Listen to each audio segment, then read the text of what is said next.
61% of men in their 20s. And 70% of men in their 30s is what's known as an herbivore man. What does it mean to be an herbivore man? It is a term used in Japan to describe men who have no interest in getting married or finding a girlfriend. It also means that you eschew all things manly. Philosopher Masahiro Morioka defines herbivores as kind and gentle men without being bound by manliness. You know what? Bind me with manliness, please. Because I don't want to go down this path. Japan's government views the phenomenon as one possible cause of the nation's declining birth rate. Do you think so? When 61% of dudes or 70% of dudes have zero interest in having any kind of a normal procreative relationship, and then you wonder why babies aren't being born? Have you ever stopped to imagine a world where almost every young man simply stops dating, stops marrying, stops even trying to talk to women, not because they hate women, but because they finally decided the cost is too high and the reward is no longer worth it? What you are about to hear is already happening in real time in Japan. It is spreading like wildfire across China, Korea, Europe, Canada, Australia, and yes, it is hitting the United States harder and faster than most people want to admit.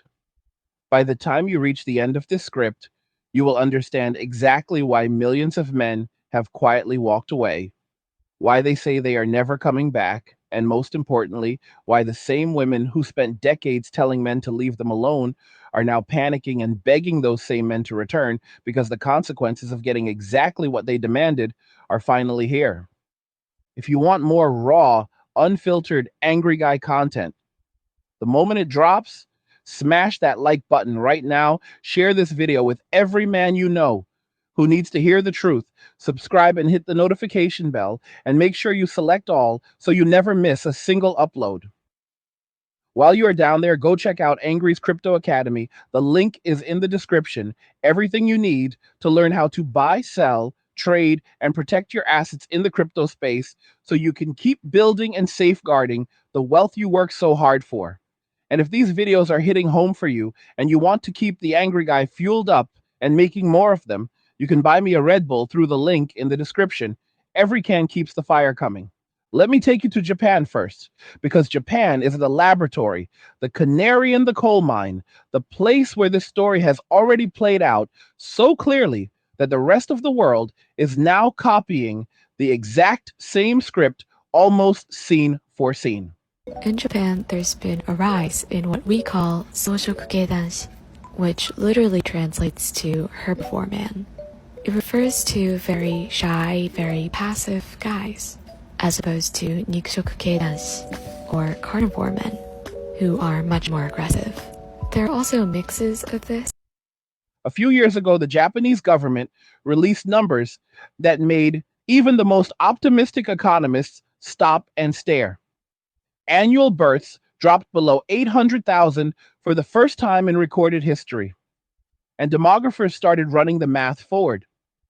If nothing changes, if the trend line stays where it is, the Yamato ethnic group, the core Japanese population, could literally disappear within the next 50 to 60 years.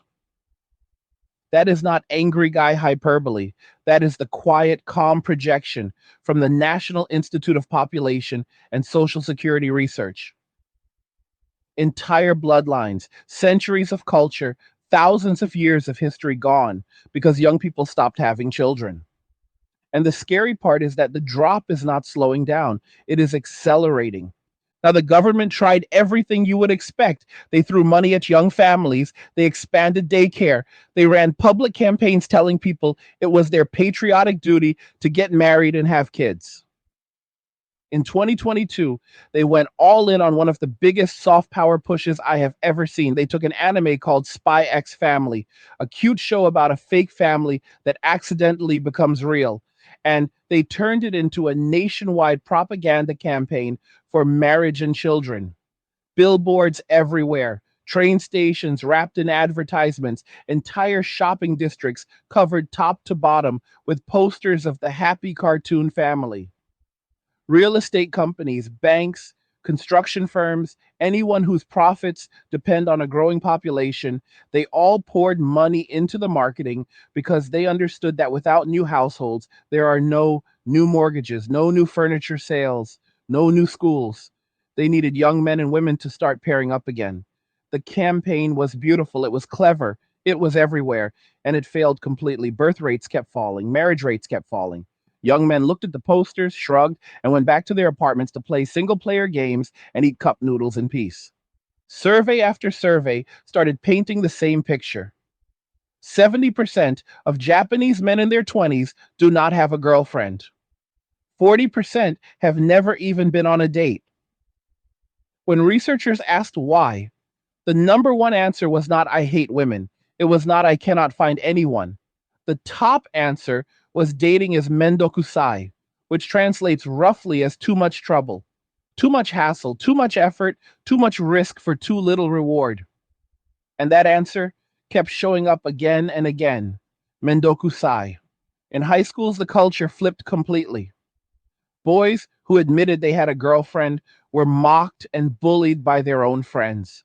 Having a girlfriend became something you hid, something to be ashamed of, because it marked you as someone who was willing to sacrifice his peace for a relationship. One of the most controversial voices explaining why this is happening is a Japanese mangaka and YouTuber named Yamada. He has taken massive heat for what he says, but the numbers keep backing him up. Yamada argues that everything started shifting after the economic bubble popped in the early 1990s. Before the crash, the salaryman model was simple. A man worked for one company his whole life. His salary rose every year like clockwork. And by his late 20s, he could support a wife who stayed home and 2 or 3 kids on a single income. That was the deal society offered men. Work hard, stay loyal to the company, and you will be the provider. Then the bubble burst, lifetime employment disappeared, wages stagnated for 30 straight years, and suddenly the average man could no longer keep that promise. Women watched that happen, and perfectly rationally, they said, "Fine, if he cannot provide the old way, I will provide for myself." Female workforce participation shot up. Women started out earning men in many age brackets, and the power dynamic inside households flipped almost overnight. Yamada says the next part is where things got ugly. When women gained financial independence, they also gained decision making power at home. And a lot of mothers, consciously or not, started raising their sons under a new set of rules. Boys were told to suppress emotion, to never cry, to never complain, to never show weakness, because showing weakness was now seen as proof that you were one of those useless men who could not provide. At the same time, schools kept the old brutal hierarchy system where status is everything. Kids from richer families wore the better uniforms, carried the expensive bags, got the better treatment from teachers and from classmates. Boys from poorer backgrounds got crushed early, and often the ones doing the crushing were girls who had absorbed the message that low status males were beneath them. Add to that the strict anti harassment laws that were written to protect women, but are now so broad that simply talking to a woman you do not know can be interpreted as stalking or harassment if she decides she does not like you. Men started hearing stories like the one about Taro. Taro was 27, regular guy, decent job, no criminal record. He saw a woman at a train station reading a book he liked, thought he would say hello, maybe exchange book recommendations. She felt uncomfortable, reported him to the police for harassment. Police picked him up, held him for days. He had to hire a lawyer, pay massive legal fees, pay a settlement to the woman to avoid charges, and even though he was never convicted, the arrest stayed on his record and he lost his job. After that, he swore he would never speak to a woman he did not already know ever again. Multiply tarot story by thousands, and you start to understand why young Japanese men look at dating and think, yeah, hard pass. In Japanese, sometimes we categorize men in various ways. For example, we have soushoku danshi, or the herbivore boys. These dudes are soft-spoken, won't take the lead, and if you want to go out with them, you gotta make the moves. Then we have nikushoku danshi, or the carnivore boys. These are the guys that are gonna chase her, take her out, make all the moves ASAP. Not fun to either? What about a roru-kabutsuke danshi, or a roll cabbage boy? That's when he looks soft like a herbivore on the outside, but inside he's just like a secret carnivore. Or on the opposite spectrum, there's the asparabeko makike danshi, or the bacon-wrapped asparagus boy. This man looks hard and carnivorous on the outside, but inside he's just a big ol' softie. There's actually like more than 50 of these types. Which would you date? The result is a generation of men who have shut down their instincts completely. They do not flirt, they do not approach, they do not even make prolonged eye contact. They go to work, they go home, they spend their money on themselves, they play games, they watch anime, they sleep 9 hours a night, they eat whatever they want, and for the first time in their lives, many of them describe themselves as genuinely happy. Lonely sometimes, yes, but happier than they ever were chasing women who treated them like disposable ATMs or potential criminals. And here's the part that should make every man watching sit up straight. What started in Japan did not stay in Japan. The same pattern is exploding across South Korea, across Taiwan, across mainland China, where young men now call themselves the lying flat generation or the let it rot generation. In Europe, birth rates in Italy, Spain, Greece, even Germany are crashing through the floor. Canada, Australia, the United States, all following the same curve. Hey guys, in a world pushing you to own nothing and be happy, crypto is your key to survival. Join Angry's Crypto Academy to master buying, selling, and trading crypto. Make huge profits and safeguard your wealth. Plus, discover the one crypto virtually no one is talking about, poised to create new millionaires in the upcoming bull run. The link is in the description of the video below. Go check it out now. And everywhere you look, the complaints from men sound identical. The risk is too high. The reward is too low. The legal system is weaponized. The culture shames us for existing as men. Social media can destroy our lives in an afternoon, and for what? So we can spend years proving we are worthy of basic affection that might disappear the moment a better option texts her phone? This is not a coordinated movement with leaders and manifestos. This is millions of individual men waking up one day, looking at the world they were born into, and quietly deciding, you know what? I am out. They are not screaming on street corners. They are not making threats. They are simply walking away and refusing to play a game that feels rigged from the start. And the craziest part is that many of them report the same thing. Once the pressure was off, once they stopped chasing validation from women who never respected them in the first place, life got better. Money stayed in their pockets, stress levels dropped, sleep improved, gym gains skyrocketed, friendships with other men deepened. They discovered that being alone is not the same as being lonely when you finally make peace with yourself. Meanwhile, the women who spent years telling men, we do not need you, a woman needs a man like a fish needs a bicycle, the future is female, all of that, those same women are now making TikTok videos with tears in their eyes asking, where have all the good men gone?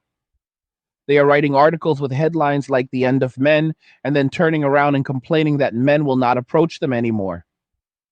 They demanded to be left alone, told men over and over that even looking in their direction could be harassment, punishment in divorce courts, family courts, social media courts of public opinion.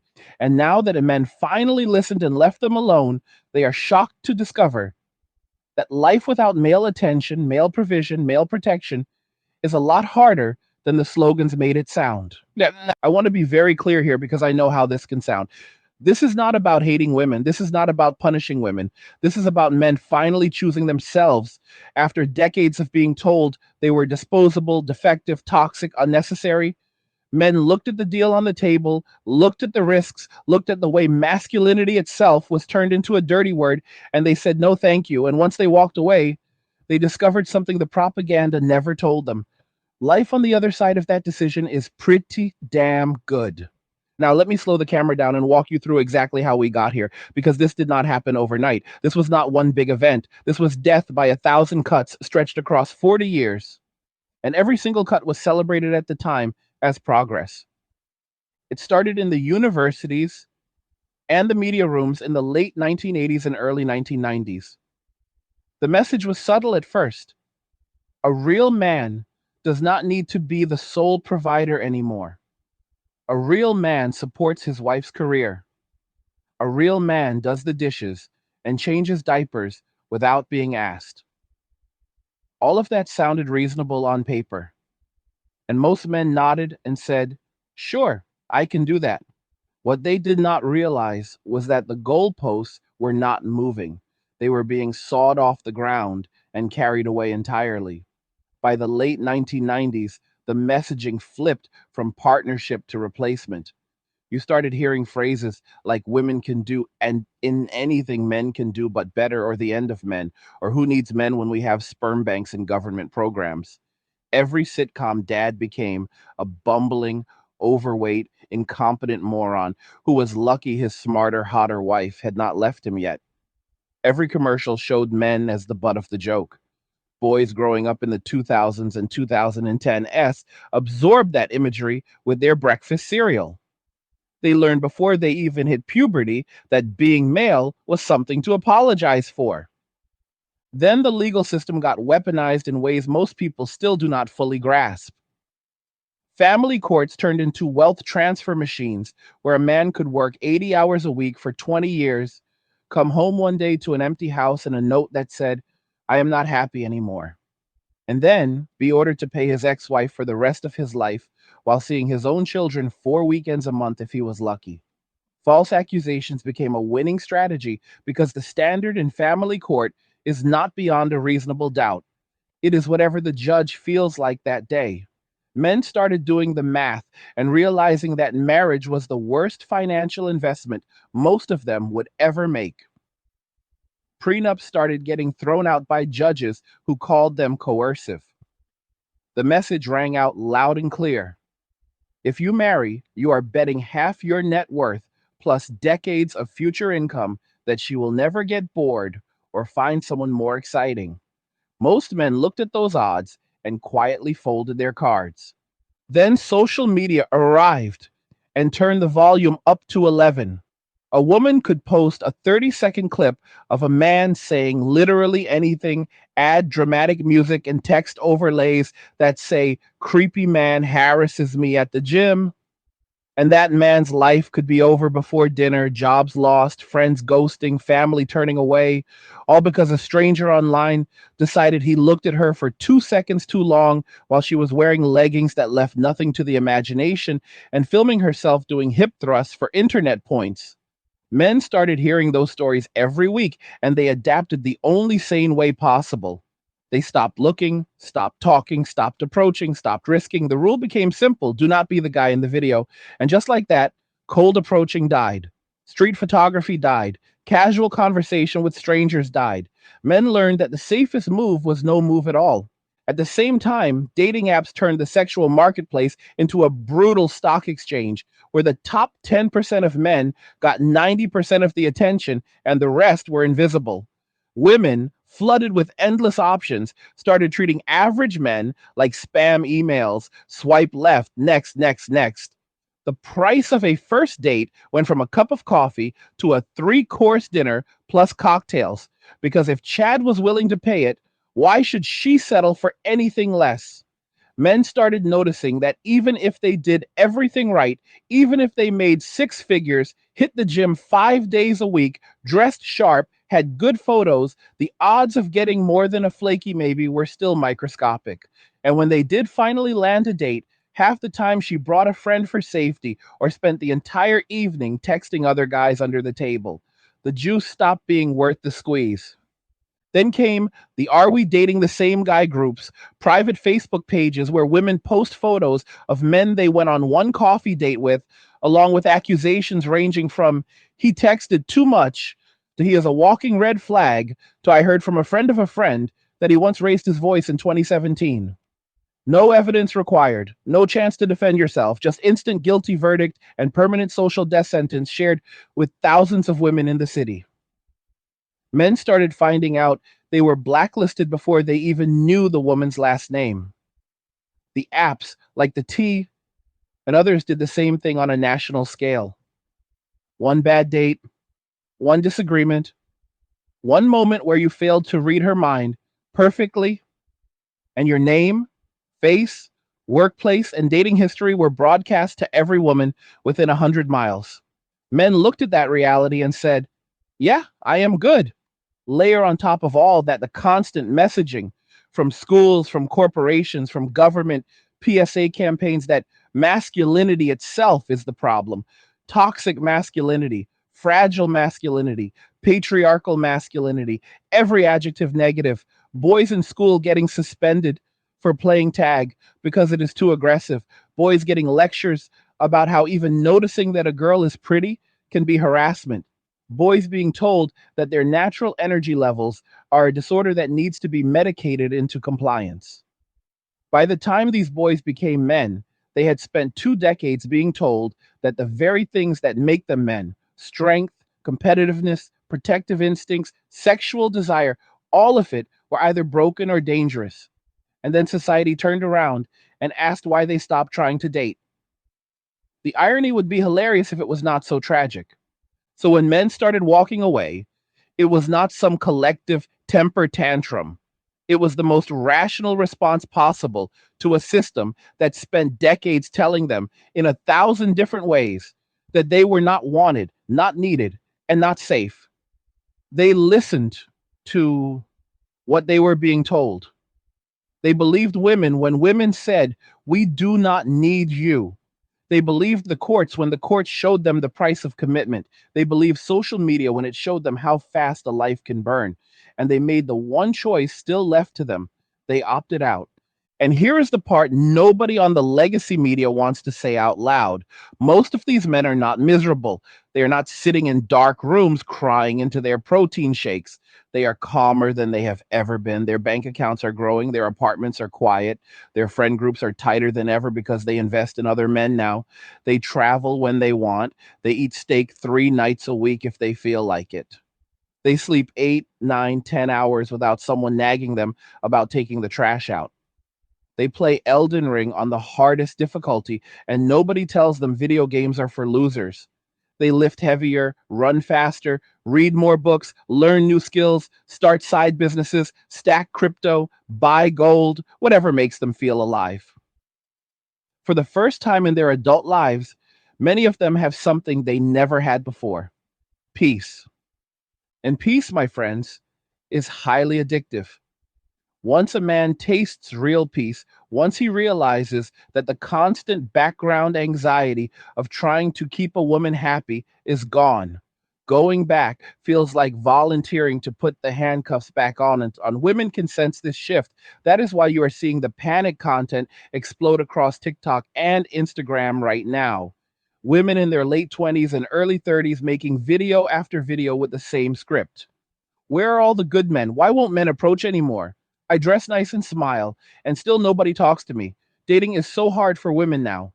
They finally notice the room is empty and the music stopped, and they are looking around, wondering who turned off the attention faucet. The answer is simple: the men you spent years telling to go away finally went away, and they are not coming back. Because here is the secret nobody wanted men to figure out: men do not need women the way women need men. Biologically, socially, economically, men are the more disposable gender. And once men internalize that truth and stop caring about being disposable, the entire power dynamic flips overnight. A man can be perfectly happy with a gaming PC, a gym membership, a freezer full of ribeyes, and a circle of solid brothers. A woman without male attention, male provision, male protection, and male willingness to fix everything from the Wi-Fi to the economy discovers very quickly that independent woman was a catchy slogan, not a sustainable lifestyle. That is why you are seeing articles with headlines like 6 in 10 young men are single versus only 3 in 10 young women. That gap is not because men cannot find women. That gap is because men stopped looking. That gap is the sound of millions of quiet exits happening one by one as each man wakes up, dusts himself off, and chooses himself for the first time in his life. Now, let us look at the numbers that governments and corporations are sweating over behind closed doors. Because once you see the economic dominoes that are already falling, you realize this is not just a dating problem, it is a civilization level emergency wearing a dating problem mask. Start with the most obvious one: birth rates. Japan is already 25 years ahead of the West on this curve. So everything happening there right now is a preview of what is coming to a city near you. In 2023, Japan closed another 3,000 schools because there simply were not enough children to fill the desks. Entire rural towns have zero births in a calendar year.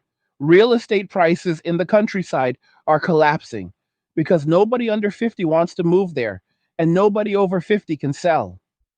Pension systems are starting to creak because the ratio of workers paying in versus retirees taking out has flipped from 7 to 1 in the 1980s to less than 2 to 1 today.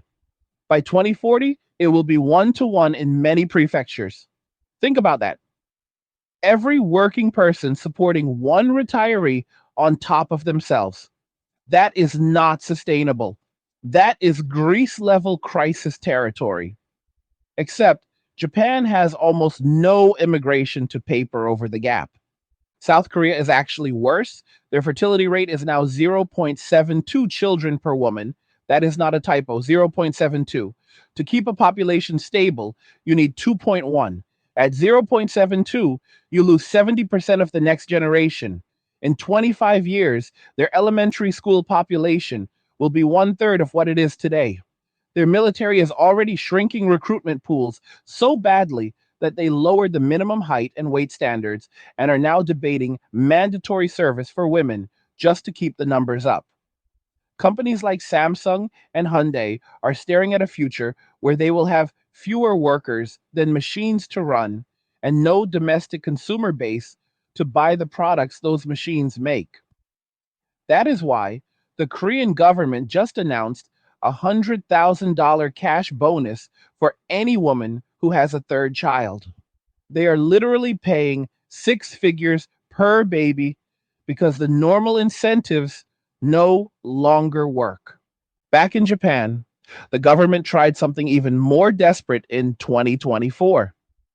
They launched an official government run dating app with AI matchmaking and identity verification because private apps were failing so badly.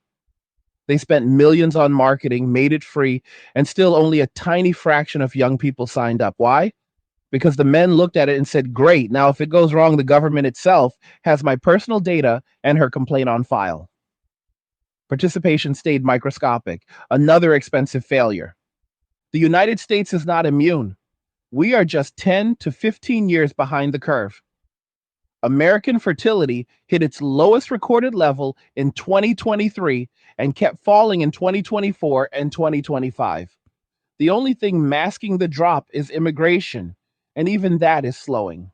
The Social Security Administration's own trustees report now openly states that the trust fund will be depleted by 2034 unless something dramatic changes. Medicare goes broke a year later. Those dates were pushed back a little by post-COVID workforce shifts, but the math is still brutal. Every year, fewer workers pay in, more retirees take out, and the gap is measured in trillions, not billions. The US military is already sounding the alarm in ways the public has not fully absorbed. In 2023, the Army missed its recruitment goal by 15,000 soldiers. In 2024, they missed again. This time so badly, they lowered the target and still missed. The Navy, Air Force, and Marines are all reporting the same problem. Young men simply do not want to sign up. The Pentagon's own internal studies show the number one reason is no longer money or education benefits. It is distrust of institutions and the belief that the country does not value men.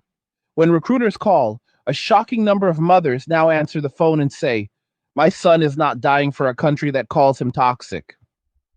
That sentence is now in official recruiting reports. Let that sink in. Real estate is the next shoe to drop. In Japan, entire apartment blocks in second tier cities are half empty because young people either cannot afford to move out or have zero interest in starting families that would need the space.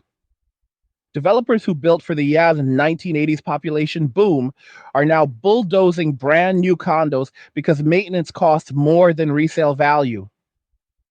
In the United States, we are starting to see the same pattern in expensive coastal cities.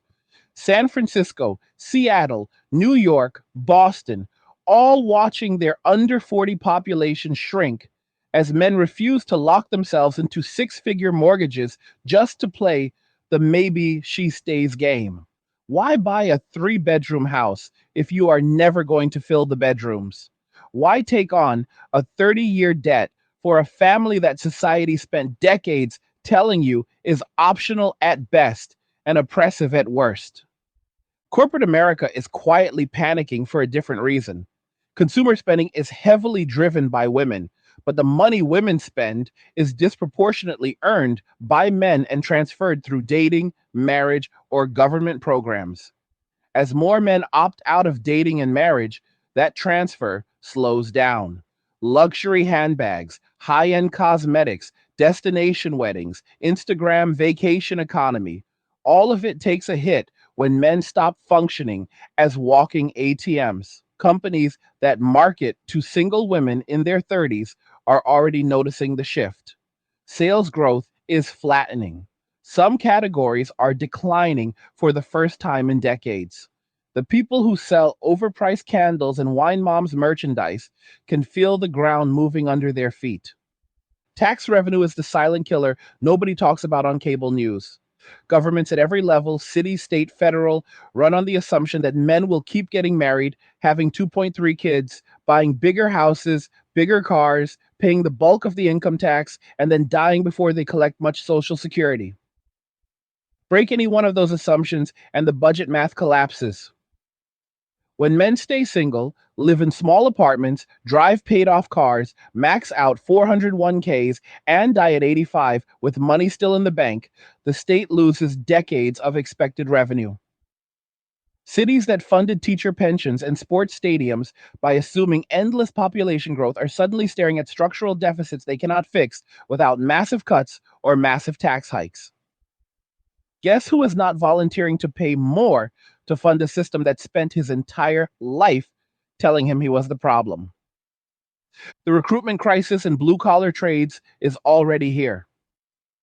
Construction, plumbing, electrical, trucking, all overwhelmingly male fields are facing labor shortages that are driving up the cost of everything from housing to food shipping. The average age of a skilled tradesperson in the United States is now 55 and climbing.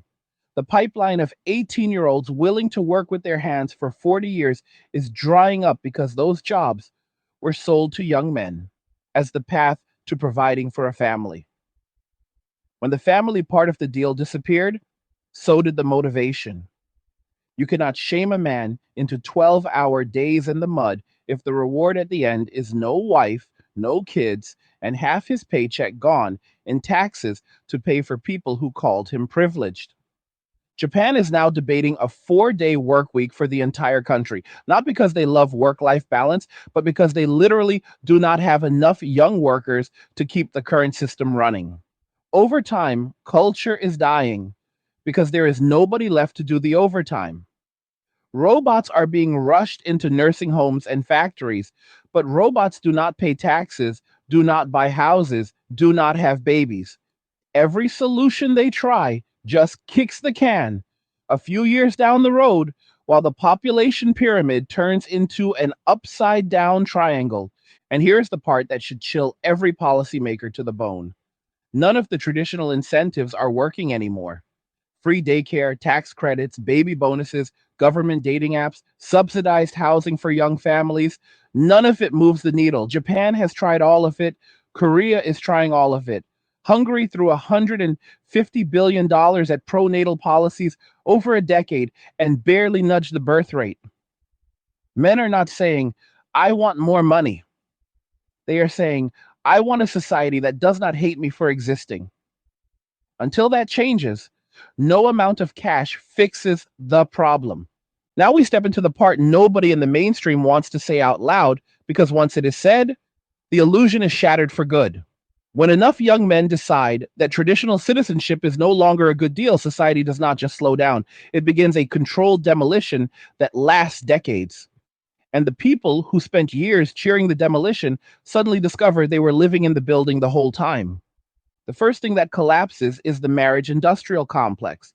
Wedding venues, bridal magazines, jewelry companies, honeymoon resorts, all of it was built on the assumption that men would keep lining up to drop 50 to 100 grand on a party that marks the beginning of the highest risk financial contract most of them will ever sign. That industry in the United States alone is worth over $70 billion a year. It is already shrinking faster than anyone predicted.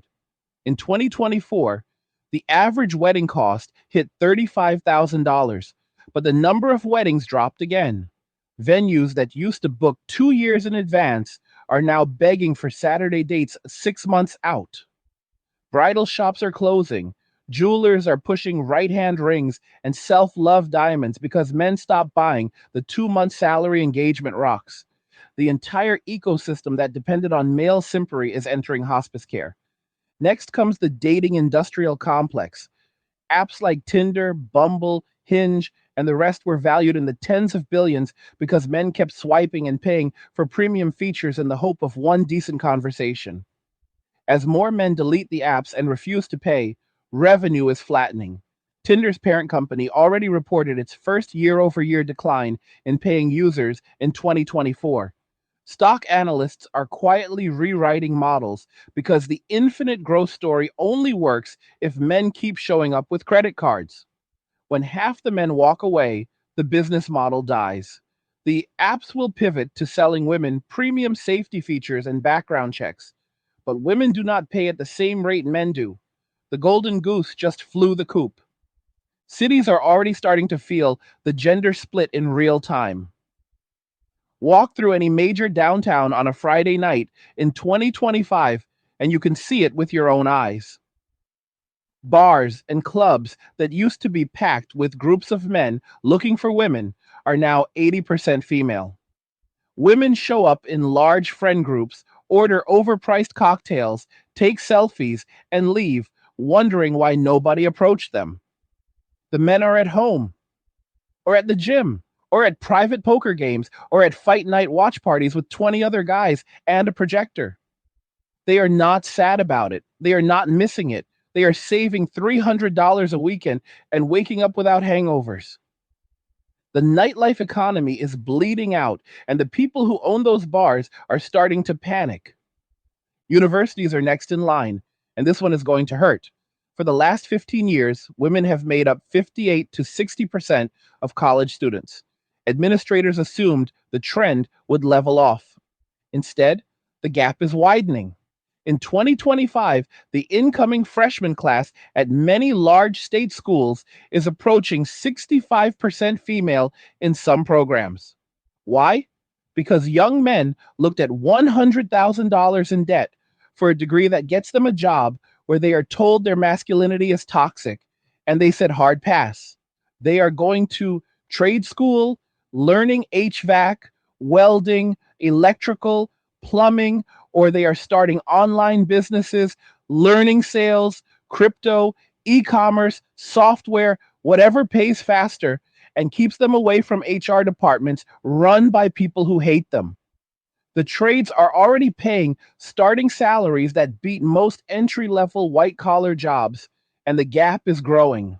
A 24-year-old electrician with 2 years experience can clear $120,000 a year in many cities right now. No degree, no debt, No pronoun training. The smart ones are stacking that money and buying rental properties while the housing market is still soft. They are building wealth quietly, while the college educated barista with the gender studies minor is still paying off loans and posting about how men need to do better. The political realignment that is coming from all of this is going to blindside the old guard. For decades, both parties assumed young men had nowhere else to go. Democrats took them for granted as future union workers or minorities. Republicans took them for granted as future husbands who would vote for family values. Both were wrong. Young men are now the fastest growing bloc of political independence, and when they do lean one way, it is overwhelmingly toward candidates who at least pretend to care about male issues. Look at voting patterns in the 2024 election among men under 30. The shift was massive, and it has not stopped. Politicians who spent years calling young men privileged or toxic are now watching those same men sit home on election day or vote for the guy who says maybe the system is rigged against you. That shift is permanent because the underlying grievance is not going away. Parallel male economies are already forming faster than most people realize. Private gyms that ban camera phones, men only barbershops that double as social clubs, fight clubs, car meets, crypto trading groups, real estate investment masterminds, all male, all private, all cash flow positive. These are not sad little if incel forums. These are high energy, high income brotherhoods where the membership fee is 5 figures and the vibe is pure competitive cooperation. Men are pooling money, sharing leads, backing each other's businesses, and most importantly, keeping women completely out of the loop. They learned the hard way that mixing money and romance is how you lose both. These groups are the new country clubs, except instead of golf, they do jujitsu. And instead of martinis, they do testosterone optimization. The passport bro movement is the visible tip of this iceberg. Hundreds of thousands of men are quietly relocating to countries where the culture has not yet declared war on masculinity. Thailand, Philippines, Colombia, Mexico, Eastern Europe, places where a man with a remote income and decent manners is still treated like a human being instead of a walking red flag factory.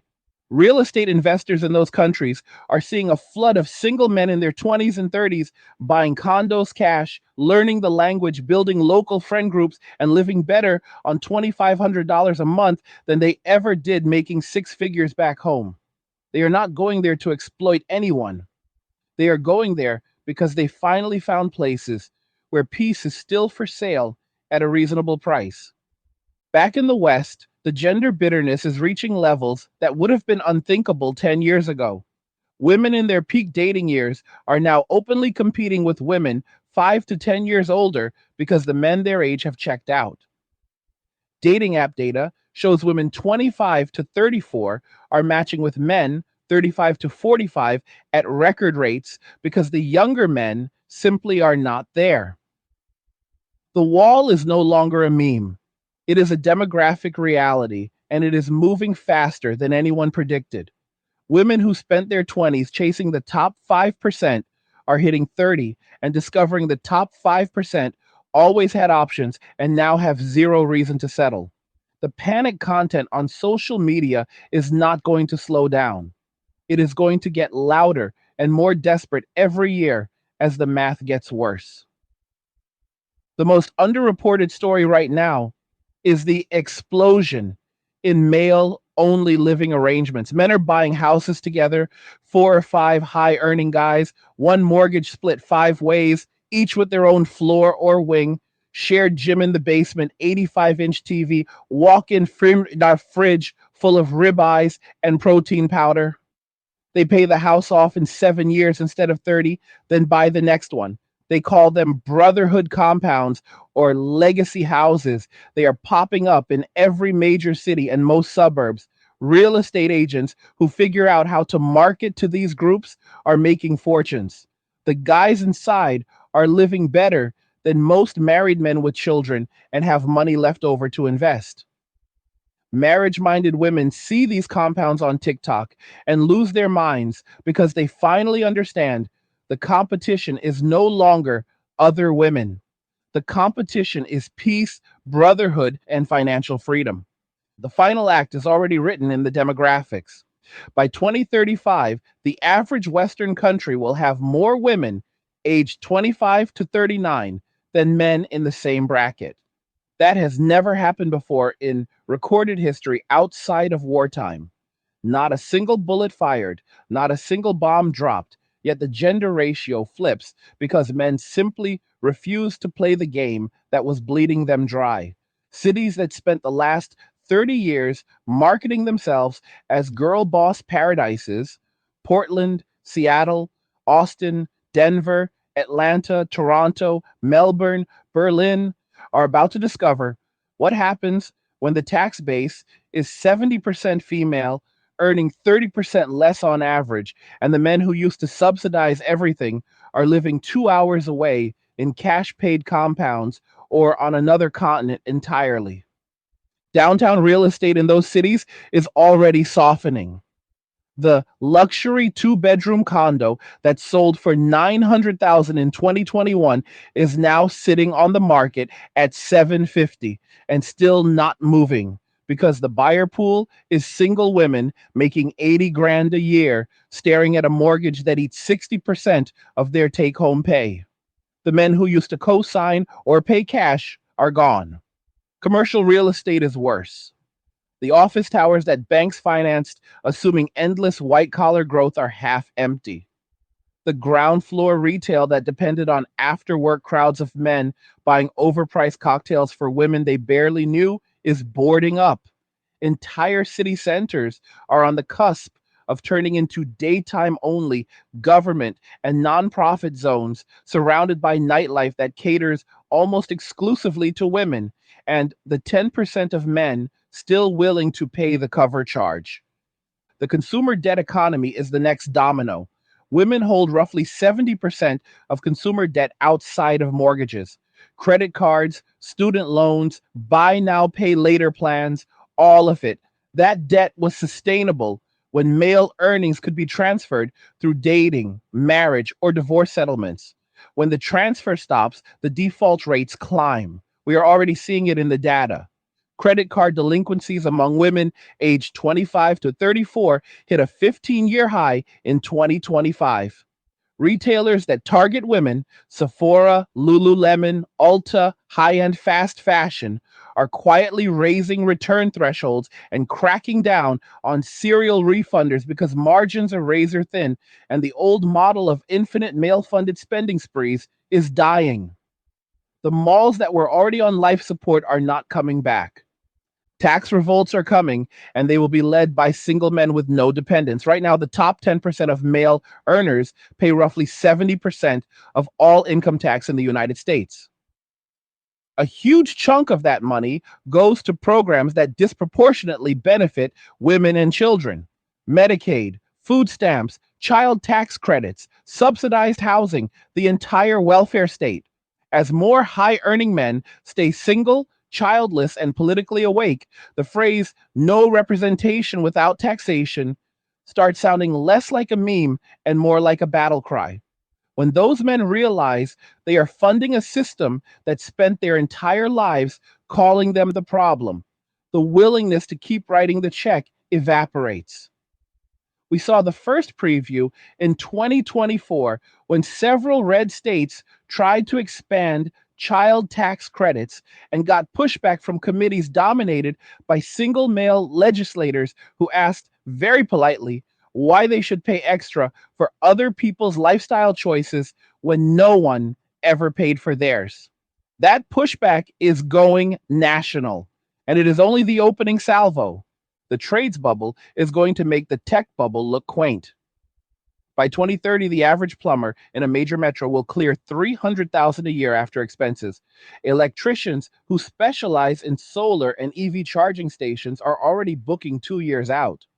The smart ones are forming all male cooperatives, bidding jobs as a block, and refusing to hire anyone who brings drama or cameras to the site.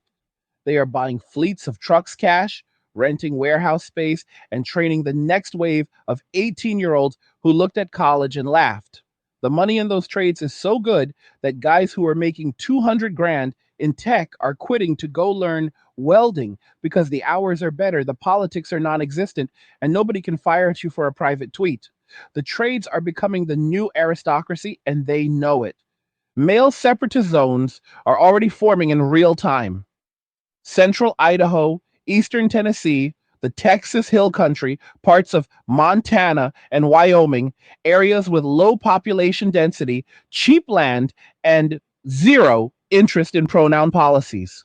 Men are buying 100-acre parcels in groups of 5 or 10, putting up off-grid houses, drilling wells, setting up solar, and creating small sovereign communities where the only rule is you show up, you work, you keep your word, and you leave the outside circus at the gate. These are not prepper compounds full of paranoid loners. These are high-functioning brotherhoods with Starlink, gyms, ranges, and guest houses for visiting friends. Women are not banned.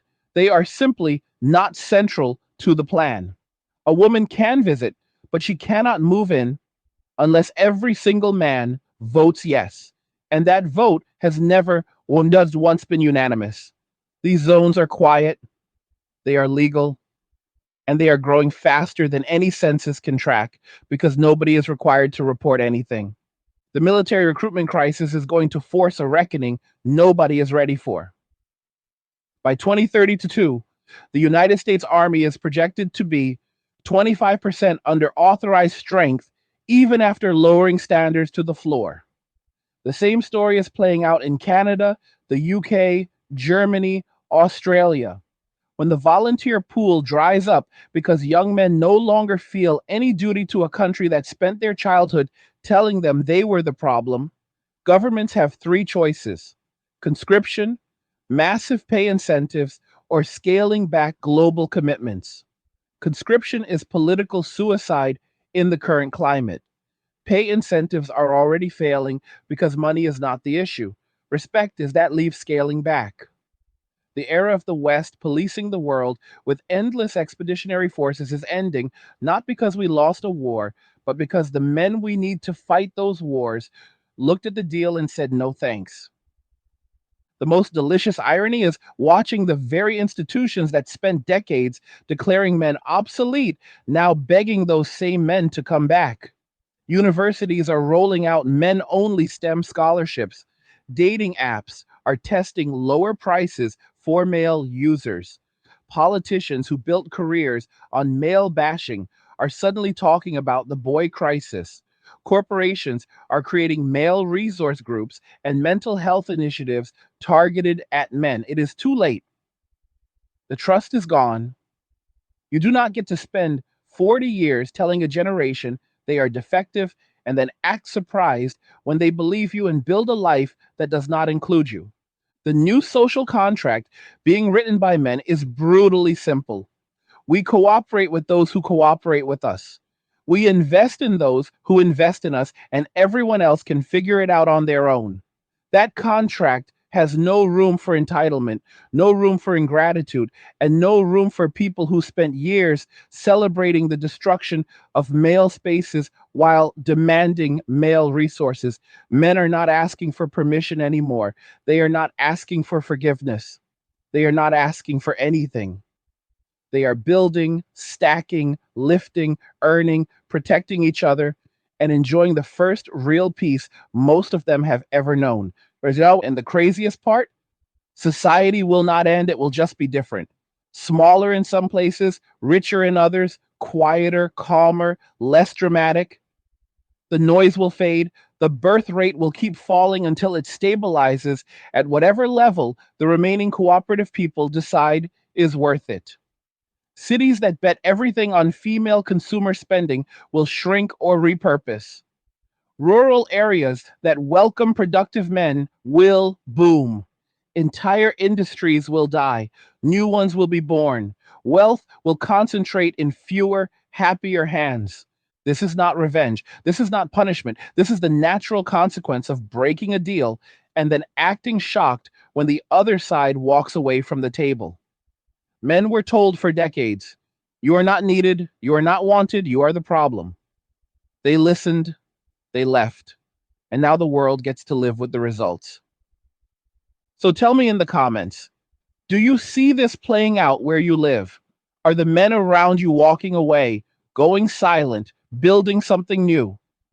Are the women you know starting to panic or still in denial? Drop your city or country and what you are seeing with your own eyes, because the more of us who speak plainly, the faster the message spreads. Like the video if it hit home, share it with every man who needs to hear he is not crazy for choosing peace. Subscribe and hit all notifications so you never miss a drop. And just remember, all roads lead to MWA. Men walking away. Cheers. Nothing says you care like crypto. Nothing can compare. Nothing says you care like crypto. Oh, nothing can compare to crypto.